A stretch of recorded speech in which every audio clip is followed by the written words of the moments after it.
نہ جانے مسائل تو علماء سے پوچھیں، یہ حکم مبین ہم کو رب سے ملا ہے، ہم کو رب سے ملا ہے۔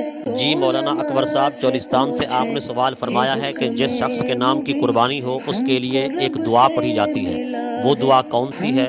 وہ اسے خود پڑھنی چاہیے یا کہ اس کی طرف سے کوئی اور شخص بھی پڑھ سکتا ہے؟ اگر وہ خود پڑھے تو کس طرح پڑھے، کوئی اور شخص پڑھے تو کس طرح پڑھے؟ سنا ہے وہ دعا عربی زبان میں ہے، اس بارے میں ہماری رہنمائی فرما دیں۔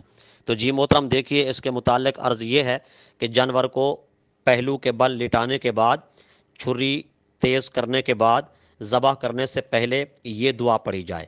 اگر خود قربانی والا شخص جس کے نام کی ہے ذبح کر رہا ہو تو وہ پڑھے، اگر کوئی اور شخص ذبح کر رہا ہے تو وہ پڑھے۔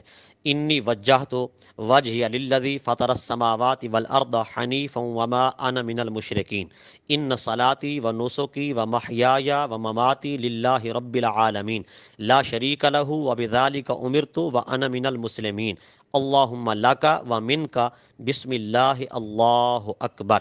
یہ دعا پڑھ کر جانور کو ذبح کر دے۔ خود اچھے طریقے سے کرنا جانتا ہے تو خود کرے، ورنہ کسی اور سے بھی کرا سکتا ہے، کسائی وغیرہ سے۔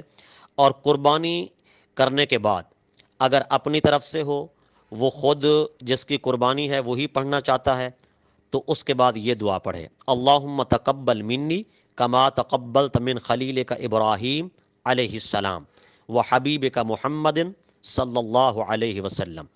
اگر اس کی طرف سے کوئی اور پڑھنا چاہتا ہے تو وہ پھر اللہم تقبل منی کی جگہ من کہہ کر من کے آگے اس کا نام لے، مثلا اللہم تقبل من فلاں کما تقبلت من خلیلک ابراہیم علیہ السلام و حبیبک محمد صلی اللہ علیہ وسلم۔